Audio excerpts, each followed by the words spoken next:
Isang mapagpalang araw po sa ating lahat. Ako po si Nicole Castilla and welcome po sa aking daily devotion. So, ang topic po natin ngayon is mediator. So, kapag sinabing mediator, is someone who stands between two parties in conflict to bring reconciliation.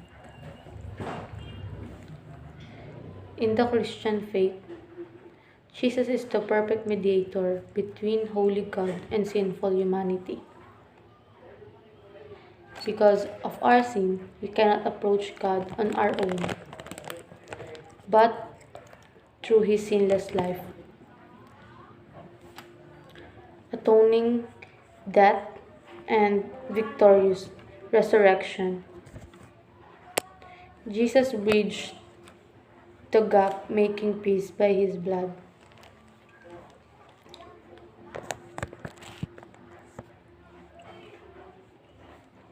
He not only provides access to God but continually intercedes for us, securing our relationship with the Father without Jesus as our mediator, we would remain alienated and condemned.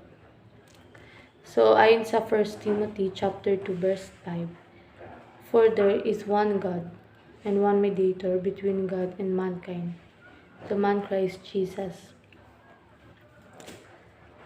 So, dumako naman po tayo sa ating katuruan. Jesus is the one and only mediator. So, si Jesus lang ang nag-iisang tagapamagitan sa pagitan ng Diyos at ng tao. So, hindi natin kailangan ng ibang daan on ibang tao para makalapit sa Diyos. Kay Jesus lang tayo dadaan. Sabi nga sa 1 Timothy chapter 2 verse 5, for those is one God and one mediator between God and mankind, the man Christ Jesus. So next is Jesus is the ultimate peacemaker. So si Jesus ang tunay na tagapagdala ng kapayapaan. So pinag-isa niya ang tao at ang Diyos sa pamamagitan ng kanyang kamatayan sa krus. Siya ang nagdala ng kapayapaan. So, hindi lang sa ating relasyon sa Diyos, kundi pati sa isa't isa.